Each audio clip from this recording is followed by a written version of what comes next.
주 안에 사랑하는 성도 여러분, 교회의 역사상 일어난 가장 위대한 교회사적 사건이 무엇인지 아십니까? 예수 그리스도께서 친히 피로 교회를 값주고 사신 후 2000년의 교회 역사상 교회의 역사 속에서 일어난 가장 위대한 사건이 있다면 아마 저는 그것이 종교개혁이라고 생각을 합니다. 물론 여러 가지 역사적인 사건들이 많이 있었고 교리적인 사건이 많이 있었지만 이 종교개혁이야말로 교회의 본질을 성경적으로 바르게 회복하는 놀라운 사건이었습니다. 이 종교개혁으로 말미암아 하나님께서 원하시는 교회가 이 땅에 새롭게 회복되는 그런 역사가 일어나게 된 것입니다.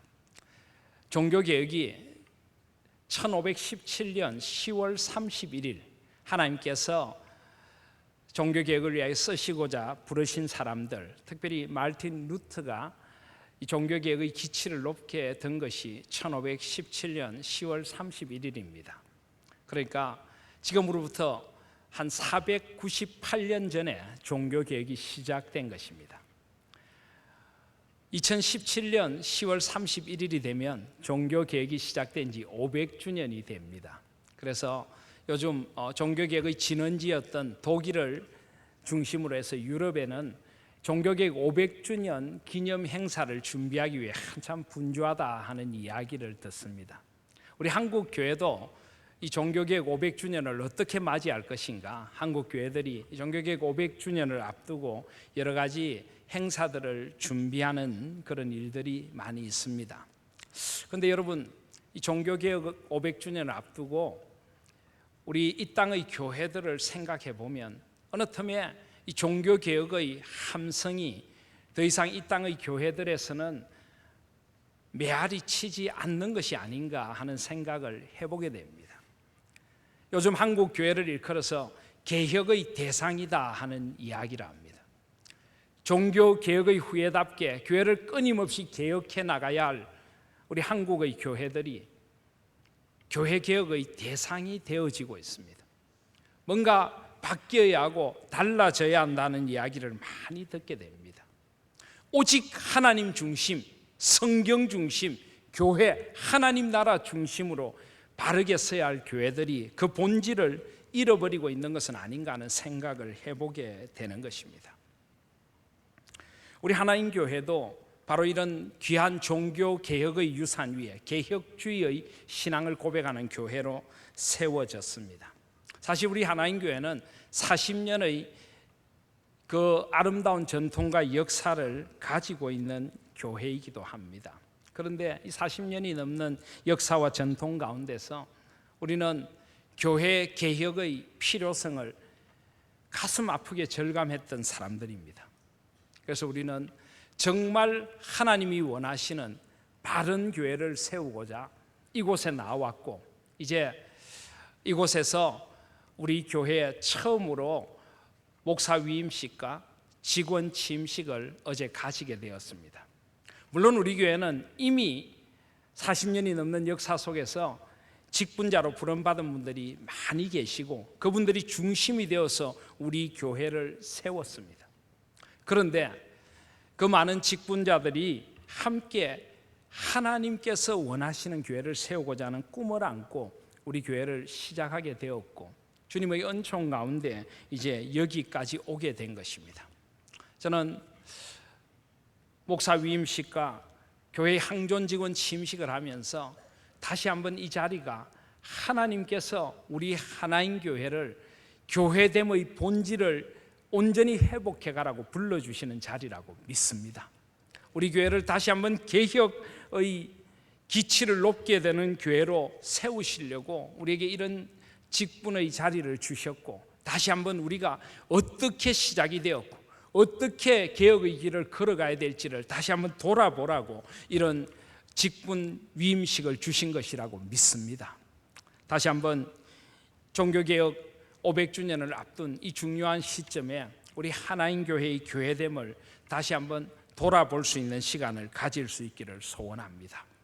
종교개혁 500주년을 앞두고 우리가 어떤 교회로 개혁되어져 가고 어떤 교회로 세워져 가야 될지를 말씀 속에서 한번 깊이 고민하면서 이런 교회가 되게 하소서, 하나님의 우리 교회를 향한 소원을 말씀 속에서 다시 한번 살펴보려고 하는 것입니다.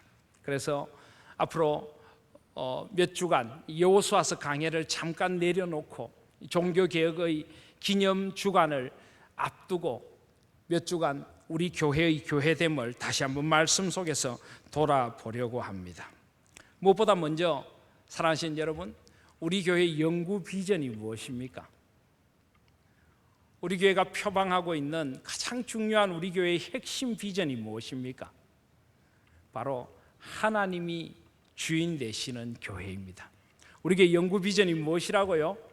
하나님이 주인 되시는 교회입니다. 우리는 하나님이 주인 되시는 교회를 주님의 은총 가운데 세우고자 이곳에 모인 사람들입니다.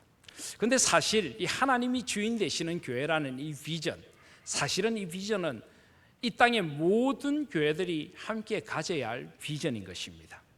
제가 전에 목회했던 교회가 있습니다. 송파구에 저는 잠실중앙교회라는 교회에 담임 목사로 목회를 했었는데요, 제가 목회하던 교회 바로 옆에 주님의 교회라고 하는 교회가 있었습니다.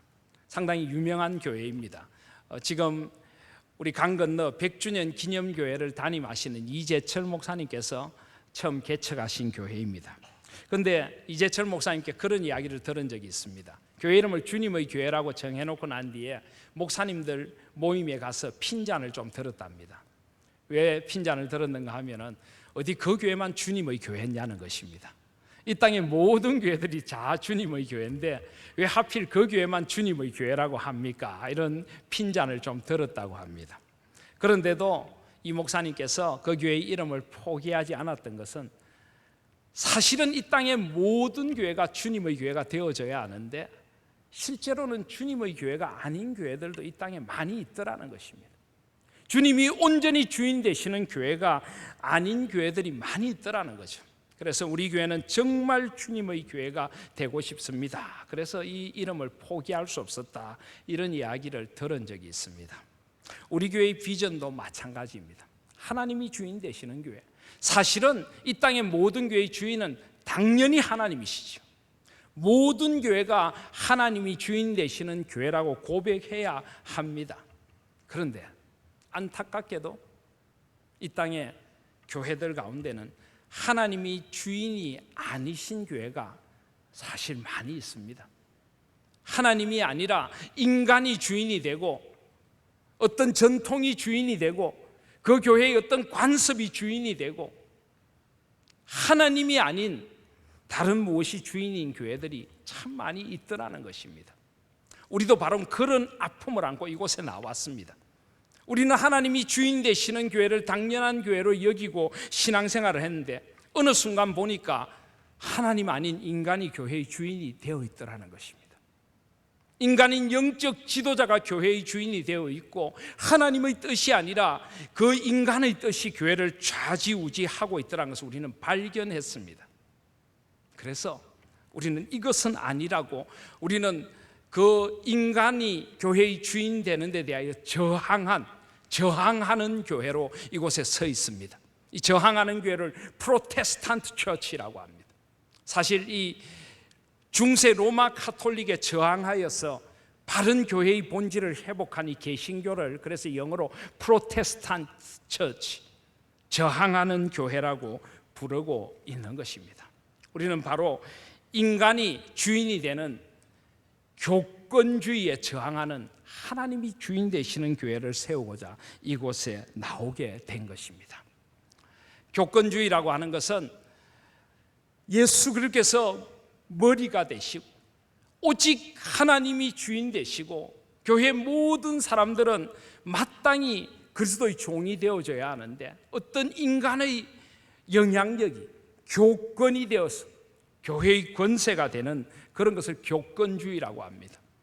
예수 그리스도의 목적이 교회가 되어져야 하는데 인간의 수단으로 전락한 교회, 그런 교회를 장악하고 있는 세력을 우리는 교권주의라고 부릅니다. 우리는 어떤 교권주의도 거부합니다. 그래서 바로 하나님이 주인 되시는 교회를 우리 교회 영구 비전으로 삼게 된 것입니다.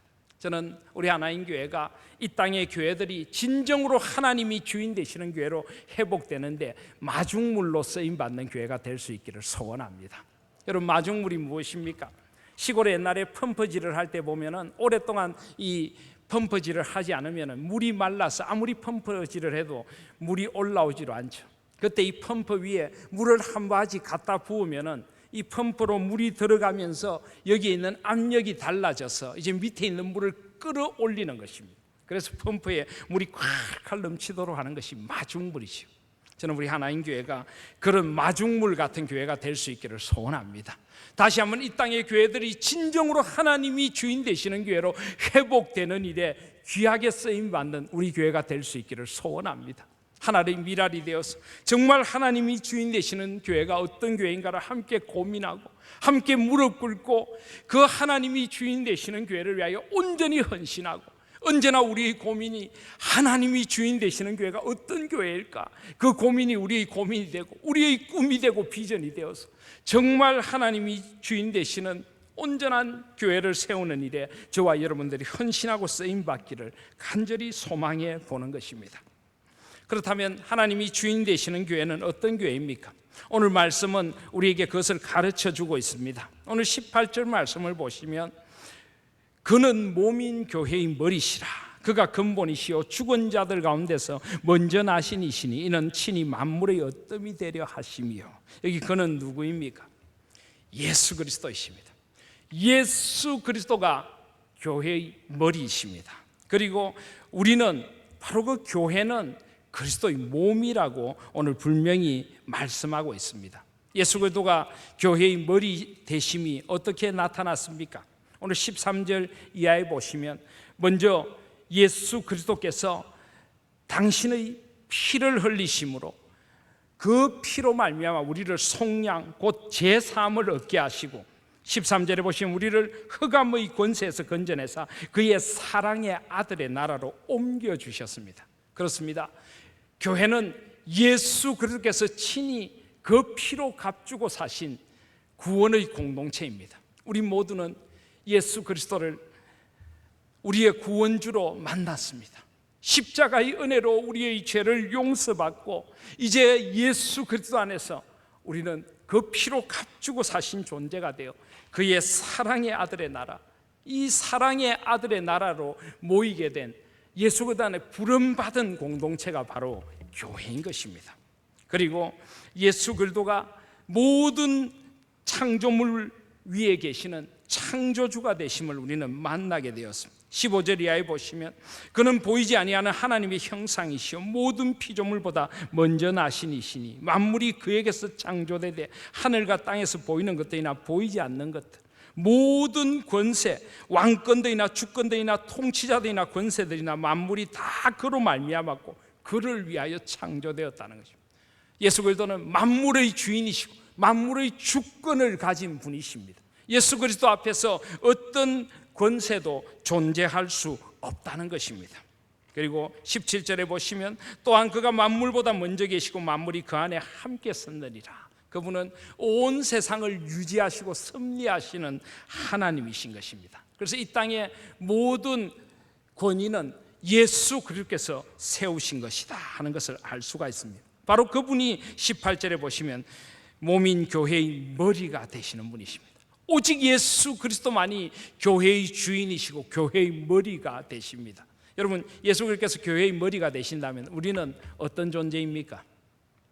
우리는 모두 예수 그리스도의 지체로 부름받은 존재들입니다. 오직 그분만이 머리시고 우리는 지체의 각 부분인 것입니다. 목사인 저도 또 우리 교회 모든 직분자들도 우리 모든 성도님들도 다 그리스도 안에서 각각 그 지체로 부름받은 존재들입니다. 우리 가운데는 결코 누구도 높음이 없고 낮음이 없습니다. 똑같이 머리이신 그리스도 안에서 지체가 되어서 함께 울고 함께 웃으며 머리이신 그분의 뜻을 따라 그분 안에서 함께 지어져가고 함께 자라가는 공동체, 바로 이것이 교회라고 말씀하고 있는 것입니다. 그래서 이 예수 그리스도의 머리 되심이 온전히 드러나는 교회, 그것이 바로 하나님이 주인 되시는 교회인 것입니다. 그리고 바로 그 교회를 온전히 세우기 위하여 25절에 보시면 내가 교회의 일꾼 된 것은 하나님이 너희를 위하여 내게 주신 직분을 따라 하나님의 말씀을 이루려 함이라. 여기 보면 직분이 나옵니다. 직분. 그런데 직분을 왜 주셨다고요? 교회의 일꾼이 되도록 주셨습니다. 하나님이 너희를 위하여, 오직 교회를 위하여 내게 주신 직분, 하나님께서 주신 것이고 오직 교회를 위하여 주신 것이 직분입니다. 그리고 하나님의 말씀을 이루도록 하기 위하여 직분을 주셨다라고 말씀하고 있습니다. 그래서 교회의 개혁은 직분의 개혁으로부터 시작이 되어져야 합니다. 여러분, 교회에서 가장 무서운 게 뭔지 아십니까? 직분의 독재입니다. 직분을 가진 사람들이 독재를 할 수가 있는 것입니다. 그 중에서도 가장 무서운 독재가 바로 목사의 독재입니다. 목사의 독재. 목사의 독재는 그 어떤 독재보다 무섭다고 합니다. 왜 그럴까요? 목사는 3권에다가 0권까지 가지고 있기 때문에 무섭습니다. 목사는 입법과 사법과 행정을 다 장악하고 거기다 0권까지 가지고 예수 그리스도의 머리 대신 자리에 자기가 앉아서 그 권세를 휘두르면 그만큼 무서운 독재가 없습니다. 정말 하나님이 주인 되시는 교회를 이루려면 이 목사의 독재를 막아야 합니다. 그런데 어떤 교회에는 목사가 독재자가 되어서 자기 마음대로 교회를 휘두릅니다. 종신직이 되고 그리고 또 자기의 목사직을 세습까지 합니다. 이런 목사의 독재가 결국은 하나님이 주인 되시는 교회가 아닌 사람이 주인 되는 교회로 교회를 전락시키고 마는 것입니다. 여러분, 여기 내게 주신 직분을 따라라고 하는데 우리가 고백하는 개혁교회의 직분은 세 가지가 있습니다. 어떤 것이 있습니까? 목사와 장로와 집사가 있습니다. 우리 한국교회 권사님들은 집사이죠. 이 교회의 삼중직은 그리스도의 삼중직을 따라서 세워진 것입니다. 그리스도의 선지자 되심을 따라서 하나님의 말씀을 전하고 말씀을 가르치고 말씀 안에 교회를 세워가도록 목사를 세우셨습니다. 그리스도의 왕 되심을 따라서 교회의 영적인 지도자들로 교인들을 영적으로 이끌라고 장로를 세우셨습니다. 그리스도의 제사장 되심을 따라서 온 교회를 하나님 앞에 나아가 함께 기도하고 하나님 앞에 온전한 예배의 공동체로 서고 교회의 각 부분이 제 기능을 하도록 섬기라고 제사장 직분인 집사를 두신 것입니다. 오직 그리스도를 머리로 하여 이 세 가지 직분이 함께 어우러져서 그리스도의 몸인 교회를 이루게 하시려고 이 세 가지 직분을 주신 것입니다. 이 세 가지 직분에는 결코 높음이나 낮음이 없습니다. 직분은 계급이 아닌 것입니다. 우리 한국 교회는 이것 가지고도 서로 누가 높느냐고 다툽니다. 장로가 왕이라네. 왕이 제일 높은 것 아닌가? 구약에 보니까 왕이 선지자의 책망을 받네. 목사가 더 높은 것 아닌가? 무슨 소리? 제사장이 있어야 하나님 앞에 나아가지. 왕도 선지자도 제사장이 있어야 하나님 앞에 나아가지. 제사장인 집사가 제일 높아. 여러분, 그런 높고 낮음을 따지는 것 자체가 지극히 인본주의고 계급주의적이고 서열주의적인 우리의 문화에서 나온 잘못된 생각임을 잊지 마시기를 바랍니다. 오직 예수 그리스도가 머리이시고 우리는 모두 섬김의 자리에 직분으로 부름받은 것뿐입니다. 이 교회를 위하여 하나님의 말씀을 이루고자 우리는 부름받은 직분이고 오직 섬김의 자리에 머물러 있어야 하는 것입니다. 목사의 독재는 그리스도의 머리 되심을 흐트립니다. 당회의 독재도 있을 수 있습니다. 당회, 특별히 우리 장로교에서는 이 당회가 하나의 절대 무소불위의 기구로 서면서 교회를 오직 당회 중심으로만 이끌어가는 그런 교회가 될 수도 있는 것입니다. 우리가 정말 하나님이 주인 되시는 교회를 이루려면 이런 목사의 독재와 당회의 독재, 직분의 독재를 막아야 하는 것입니다. 여러분, 물론 교회 목사가 중심이 되어야 됩니다.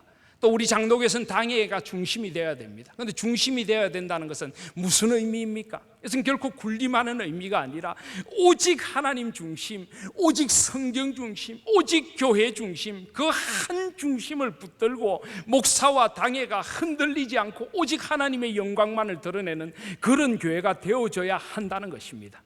중심이 된다는 것은 가장 중심에 서서 가장 바르게 가장 온전하게 섬김의 자리에 그 흐트러지지 않는 하나님 중심을 붙들고 있어야 된다는 의미에서 중심이 되는 것입니다. 결코 이것은 권력의 중심이 아니라 섬김의 중심이고 경건의 중심이고 거룩의 중심이 되어져야 한다는 것입니다. 가장 먼저 섬기고 가장 낮아지고 그래야 온 성도들이 하나님을 중심으로 모일 수 있도록 함께 섬기는 자리가 바로 목사와 당의 장로님들의 자리가 되어져야 하는 것입니다. 그래서 저는 우리 직분자들에게, 교역자들에게 자주 하는 이야기가 있습니다. 우리들은 어떤 의미에서 두 가지 인격을 가져야 합니다. 이중 인격을 가져야 합니다. 여러분 오해하지 마십시오. 저번에도 말씀드렸지만 우리가 잘못된 표리부동한 이중 인격을 가져야 된다는 것 아닙니다. 우리는 하나님 앞에서는 대신 인격과 사람을 다하는 대인 인격을 좀 구분할 필요가 있습니다.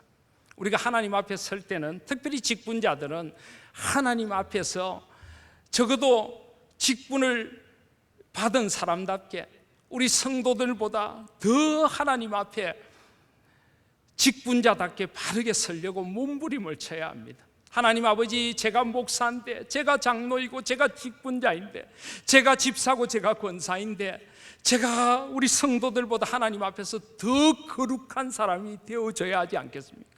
더 기도하는 종이 되어져야 하지 않겠습니까? 더 헌신하고 섬기는 종이 되어져야 하지 않겠습니까? 하나님 앞에서 성도들보다 더 나은 존재가 되려고 몸부림을 쳐야 합니다. 그런데 성도들에게 나아갈 때는 섬김의 자리로 나아가야 합니다. 더 낮은 자리로 나아가야 합니다. 모든 성도 중에 지극히 작은 자보다 더 작은 나, 그것이 우리의 위치가 되어서 더 섬기고 더 낮아지려고 하고, 우리 성도들이 삶의 자리에 이렇게 힘들고 어려운데 신앙생활하는데 얼마나 힘이 들까? 존중해주고 높여주고 더 낮은 자리로 나아가야 하는 것입니다. 많은 경우에 이것이 거꾸로 되는 경우들이 많습니다.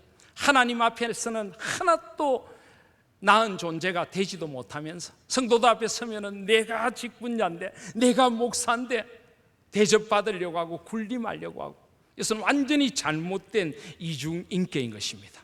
하나님 앞에서는 언제나 더 나은 존재가 되려고 몸부림치고, 성도들에게 나갈 때는 언제나 더 낮은 자리에 서려고 노력하고 온유와 겸손으로 섬기는 그런 자리가 직분자의 자리가 되어져야 될 줄 믿습니다.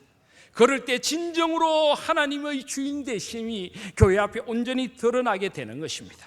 그리고 금방 성도라는 표현을 제가 썼는데요, 사실 이것도 잘못된 것입니다. 평신도라는 말도 사실은 잘못된 것입니다. 이것은 원래 사제주의, 사제들이 하나님과 사람 사이에 뭔가 중보를 해야 된다 해가지고 이 사제주의라고 하는 데서 사제와 평신도 이분법적인 계급이 나온 것입니다. 우리는 결코 그런 사제주의를 받아들이지 않습니다. 오직 예수 그리스도만이 우리 중보가 되시는 분이십니다. 예수 그리스도에서 우리는 어떤 의미에서 모두 하나님 앞에 왕같은 제사장으로 부름받은 존재들입니다. 우리 모두는 하나님 앞에 나아가고 예수 그리스도의 이름으로 기도하고 하나님의 은총 앞에서는 우리 모두는 만인 제사장인 것입니다. 이것이 바로 종교개혁의 유산인 것입니다. 어떤 의미에서는 직분자와 평신도라는 이 이분법적인 구분도 사실은 필요 없습니다. 하나님께서 불러주실 때 우리는 직분자가 되는 것입니다. 그래서 여러분, 교회 항존직이라고 하는 것은요, 평생 이 직분을 한다고 해서 항존직이 아닙니다. 항존직이라고 하는 것은 교회가 존재하는 동안 항구에 있을 직분이고, 직분자들은 하나님께서 불러주시면 그 부름 앞에 서서 불러주신 시간 동안 하나님 앞에 섬기고 또 조용히 물러나면 되는 것입니다. 주께서 세워주셨을 때 주님의 세우심을 따라 섬김의 자리에 나아가고 성도들을 섬기면 되는 것이 바로 직분의 자리인 것입니다. 그리하여서 정말 직분이 개혁되고 이 직분이 독재의 자리에 서지 않을 때 하나님이 주인 되시는 온전한 교회가 세워질 줄 믿습니다. 우리 모두는 하나님 앞에 부름받은 성도일 뿐입니다. 여러분, 성도란 것도 직분자와 성도를 나누는데요, 직분을 받지 않은 분들은 성도님 이러는데, 사실 어떤 의미의 성도란 말이 얼마나 좋은 말입니까? 거룩한 무리, 구별된 무리, 저도 성도이고 직분자도 성도이고 여러분들도 성도인 것입니다. 우리 모두가 하나님 앞에 거룩한 성도로 서게 될 때 우리 교회가 오직 하나님의 거룩하심을 드러내는 그런 하나님이 주인 되시는 교회가 될 줄 믿습니다. 직분의 독재만 있는 건 아닙니다. 직책의 독재라는 것도 있습니다. 직분과 직책은 조금 다른데요, 직분은 하나님께서 근원적으로 우리를 직분의 자리로 부르신 거고요, 직책이라고 하는 것은 그 직분자에게 교회에서 필요에 따라 맡기는 직책입니다. 우리 성도의 이름으로, 공동체 이름으로 맡기는 것입니다. 어떤 재직 부서의 부서장을 맡는다든지, 사역의 팀장을 맡는다든지, 전도의 회장을 맡는다든지, 어떤 부서의 위원장을 맡는다든지, 이런 것은 직책입니다. 그런데 간혹 보면은 직분뿐만이 아니라 직책이 독재가 되는 수도 있습니다. 내가 어떤 직책을 맡으면은 군림을 하려고 합니다. 그리고 이 직책을 통해서 자기의 힘을 과시하려고 합니다. 자기 마음대로 교회를 또는 자기가 맡은 어떤 부서를 자기 마음대로 만들어 가려고 합니다. 이것은 직책의 독재인 것입니다. 우리는 하나님만이 주인이 되시지 그 누구도 군림할 수가 없습니다. 그 누구도 자기 마음대로 교회를 또는 어떤 교회의 어떤 부서나 어떤 조직을 자기 마음대로 할 수가 없는 것입니다. 오직 하나님이 주인 되시는 교회, 모든 부서와 직책을 맡은 사람들은 오직 섬김의 자리에서 어떻게 하면 하나님이 주인 되시는 교회를 드러낼 수 있을까? 우리 부서에서, 우리 사역팀에서, 우리 남녀 전도회에서, 우리 기관에서 어떻게 하면은 하나님의 주인 되심을 드러낼 수 있을까? 내가 가장 섬김의 중심에 서고, 회장 리더라는 것은 섬김의 리더가 되어서 하나님 앞에서 오직 하나님의 영광만을 드러내도록 우리 부서에 속한 모든 이들을 하나님 안에 세워가는 그 섬김의 중심의 자리에 서 있어야 하고, 하나님만을 주인으로 고백해야 하는 것입니다. 그때 우리 교회가 진정 하나님이 주인 되시는 교회가 되어질 줄 믿습니다. 오직 하나님의 주인 되심만을 드러내는 우리 하나인 교회가 될 수 있기를 간절히 소원해 봅니다. 그리고 우리 온 성도들이 함께 해야 할 일이 있습니다.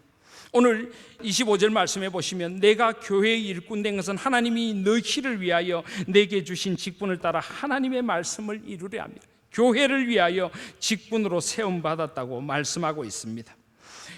22절에 보시면은 하나님께서 우리를 부르신 것은 이제는 그의 육체의 죽음으로 말미암아 화목하게 하사 너희를 거룩하고 흠없고 책망할 것이 없는 자로 그 앞에 세우고자 하셨으니, 만일 너희가 믿음에 거하고 터 위에 굳게 서서 너희 들은 바 복음의 소망에서 흔들리지 아니하면 그리하리라. 이 복음은 천하 만민에게 전파된 바요, 바울은 이 복음의 일꾼이 되었노라. 지금 바울은 이 복음의 일꾼이 되었다고 고백을 합니다. 그렇습니다. 우리는 복음의 소망에서 흔들리지 않아야 합니다. 그리고 복음의 일꾼으로 함께 섬겨야 하는 것입니다. 28절 말씀에도 보시면, 우리가 그를 전파하여 각 사람을 권하고 모든 지혜로 각 사람을 가르치면 각 사람을 그리스도 안에서 완전한 자로 세우려 함이니, 우리 한 사람 한 사람이 그리스도 안에서 완전한 자로 세워져 가야 하는 것입니다. 29절에 보시면, 이를 위하여 나도 내 속에서 능력으로 역사하시는 이 역사를 따라 힘을 다하여 수고하노라. 바로 사도 바울은 한 사람 한 사람을 그리스도 안에서 완전한 자로 세우고 복음의 일꾼으로 세우고 흔들리지 않는 소망을 붙들도록 세워야 된다고 이야기를 합니다. 여러분, 이렇게 해야 하나님이 주인 되시는 교회를 온전히 이룰 수가 있는 것입니다. 종교개혁을 한 사람들이 종교개혁의 그 항의문, 95개조 항의문을 마르틴 루터가 비텐베르크 성문에 붙인 후에 가장 먼저 한 일이 무엇인지 아십니까? 성경을 번역하는 일이었습니다. 성경을. 중세는 성경이 다 라틴어로 되어 있습니다. 사제들밖에는 모르는 것이었습니다. 그런데 성경을 독일말 자국어로 번역해서 구텐베르그에 의해서 하나님께서 인쇄술을 만들어 주셨습니다. 그 인쇄술을 통해서 성경을 찍어내어서 사람들에게 주는 것입니다. 성경을 사제들의 손에서 모든 성도의 손에 들려주어야 한다. 그것이 바로 사제주의를 극복하고 잘못된 교권주의를 극복하는 지름길임을 깨달은 것입니다. 우리가 모두 말씀 속에서 깨어나야 하는 것입니다. 그럴 때 정말 하나님이 주인 되시는 교회를 이룰 수가 있습니다. 목사가 이끄는 대로, 목사가 하는 대로 다 그냥 놔두고 나는 그냥 주일날 와서 설교 한번 은혜 받고 가면 된다. 그렇게 하면 절대 하나님이 주인 되시는 교회 이룰 수가 없습니다. 우리 한 사람 한 사람이 말씀의 사람으로 온전해지고 그리스도의 지체로서 온전해지고 우리 한 사람 한 사람이 신앙의 주체로 서게 될 때 하나님이 주인 되시는 진정한 교회를 이룰 수가 있는 것입니다. 저는 우리 한국교회 문제 가운데 하나가 설교 지상주의라고 생각합니다. 교회는 없고 설교만 있습니다. 예배는 없고 설교만 있습니다. 모든 초점이 설교에만 맞추어져 있습니다. 물론 설교가 중요한 것은 사실입니다. 그런데 모든 것이 설교에 맞춰져 있어서 목사도 설교만 잘하면 그만입니다. 그가 설교 후에 얼마나 엉망진창의 삶을 사느냐 별로 관심이 없습니다. 설교만 은혜롭게 잘해주면 된다. 아닙니다, 여러분. 설교에 따른 삶이 반드시 있어져야 합니다. 성도들은 이 교회 저 교회에 귀를 가렵게 하는 설교만 따라가지 말씀대로 살려는 열심이 없습니다. 왜 하나님께서 교회에서 설교를 전하게 하십니까? 이 설교가 하나의 마중물이 되도록 하시려는 것입니다. 이 설교를 통하여 우리가 변화되고 우리가 정말 신앙의 결단하고 나가게 하시려고 설교를 하도록 하시는 것입니다. 오늘 이 말씀을 들었으면 그냥 주일날 설교 한번 들었으니까 하고 그 받은 은혜로 일주일 동안 살려고 생각하면 안 됩니다. 이 받은 은혜를 안고 이제 하나님의 말씀 앞으로 나가서 나의 삶에 하나님이 주인 되시는 것이 무엇인가를 고민하며 이제 말씀을 펼쳐서 내가 그 말씀을 읽어야 하는 것입니다. 일주일 내내 닫혀 있는 성경, 이 성경으로는 하나님이 주인 되시는 교회를 이룰 수가 없습니다. 이 성경을 열어서 나의 말씀으로 묵상하고 이 말씀을 따라 기도하고 내가 이 말씀대로 살아가고 내가 그리스도의 건강한 지체로 설 때에 우리 교회가 정말 하나님이 주인 되시는 교회가 될 수 있을 줄 믿습니다. 우리 예배도 마찬가지입니다.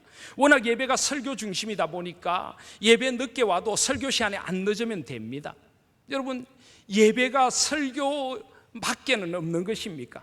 설교가 물론 예배에서 정말 중요한 것이긴 하지만은 예배는 시작부터 마침까지 삼위 하나님을 만나는 것입니다. 삼위 하나님께서 우리를 부르셔서 만나시는데 우리는 없습니다. 예배 시간에도 예배의 시작의 자리에 와 있지 않고 그저 설교만 들으면 된다. 이것은 예배에 대한 모독이고 우리를 만나시고자 하는 하나님에 대한 모독이란 것을 알아야 합니다. 여러분이 정말 중요한 사람하고 모임이 있는데 연설을 들으러 가야 되는데 늦게 가가지고 그냥 앉아가 연설만 들으면 된다 그러시겠습니까? 목사님, 우린 너무 바쁩니다. 바빠서 어쩔 수가 없습니다. 중요한 사람하고의 만남에 늦게 가서 바빠서 어쩔 수 없습니다 그러겠습니까?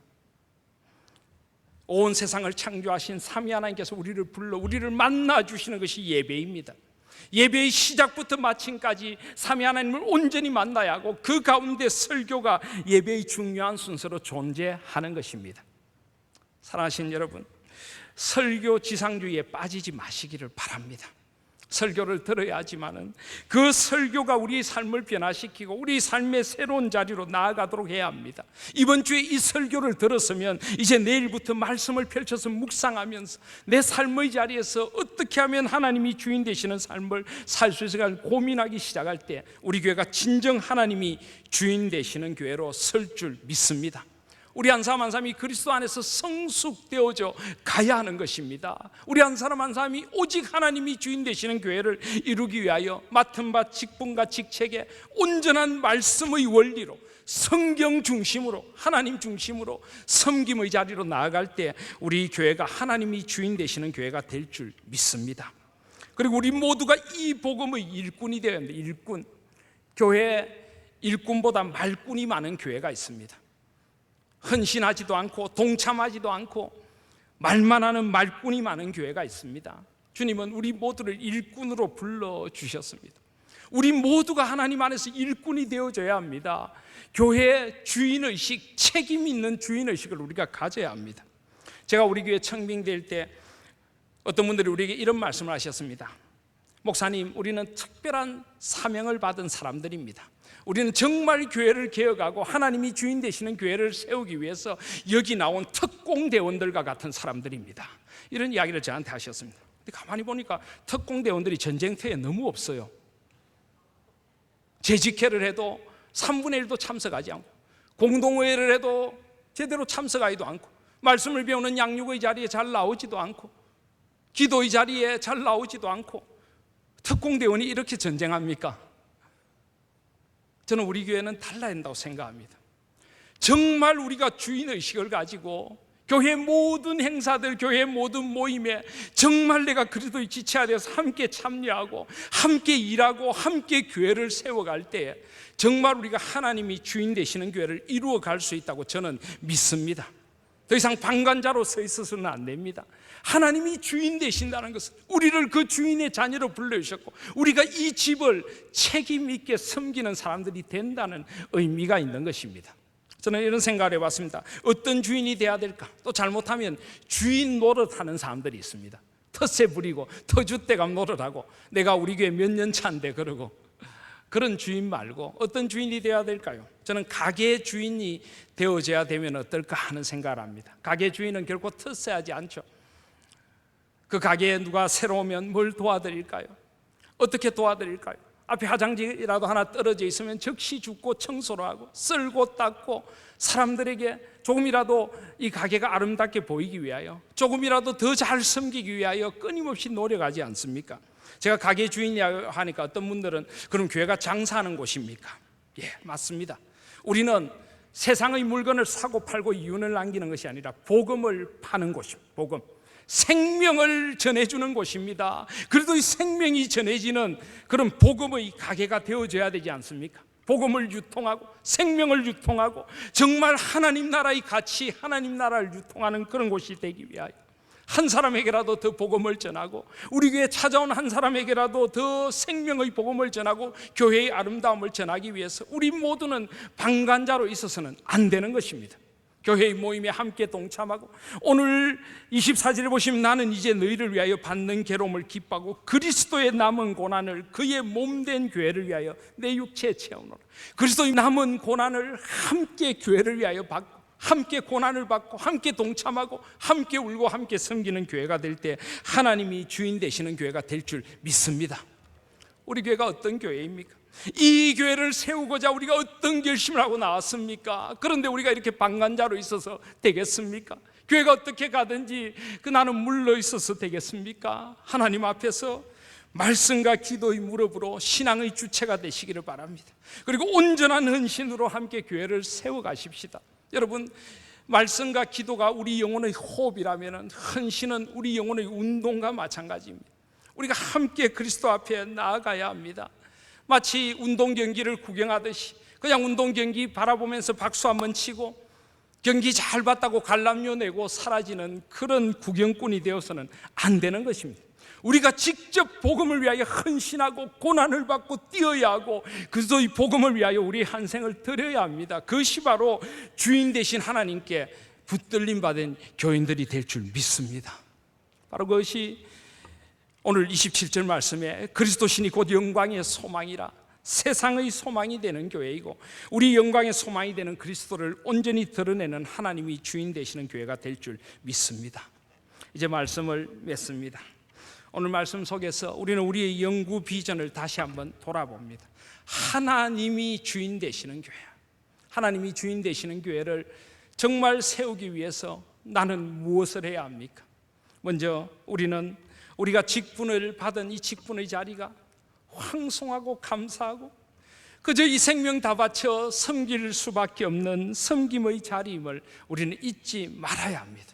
목사인 저부터 직분을 받은 이부터 더 낮아지고 더 엎드리고 더 겸손하고 더 섬기고 하나님 중심이란 한 중심을 붙들고 거룩과 경건의 중심에 서서 섬김의 중심에 서서 가장 아름다운 섬김으로 교회를 섬기며 교회를 그런 하나님이 주인 되시는 교회로 세워가는데 헌신해야 할 것입니다. 어떤 직책을 받았든지 어떤 직분을 받았든지 그 자리가 나에게 섬김의 자리고 하나님께서 불러서 섬기게 하는 자리임을 잊지 마시고 하나님 앞에서 더 많이 섬기시고 더 깊이 섬기고 우리의 섬김이 하나님 보시기에 아름다운 섬김이 될 수 있기를 간절히 소원합니다. 그리고 우리 모두가 신앙의 주체로 서야 합니다. 더 이상 방관자로 있지 마시길 바랍니다. 내가 그리스도 안에서 성숙되어져 가야 하고 함께 자라가야 합니다. 내가 복음의 소망에 흔들리지 않아야 하고요, 말씀의 사람으로 빚어져 가야 합니다. 먼지 덮인 성경, 이미 타락한 기도의 무릎으로는 절대 하나님이 원하시는, 하나님이 주인 되시는 교회를 세울 수 없습니다. 기도하십시오. 말씀 앞으로 나오십시오. 설교의 말씀을 마중물처럼 들었으면 내 삶에 도전을 받고 이 말씀대로 어떻게 한 주를 실천하며 살 것인가를 고민하며 나아오실 수 있기를 바랍니다. 거룩한 예배의 시작부터 마침까지 하나님을 온전히 만나시고 하나님 앞에 온전히 새로워지실 수 있기를 바랍니다. 그리고 우리 교회의 온전한 지체로 하나님 앞에서 온전한 자로 세워져서 함께 섬기고 함께 교회를 위하여 헌신하고 함께 울고 함께 고난받고 함께 기뻐하고 온전히 우리 한 사람 한 사람이 그리스도 안에서 완전한 지체로 세워져 갈 때 예수 그리스도가 머리가 되시고 하나님이 주인 되시는 온전한 우리 하나인 교회가 고백되어질 줄 믿습니다. 이 우리 고백을 삶으로 살아내고 우리 교회로 이루어가는 우리 하나인 교회가 될 수 있기를 주님의 이름으로 소원합니다. 아멘.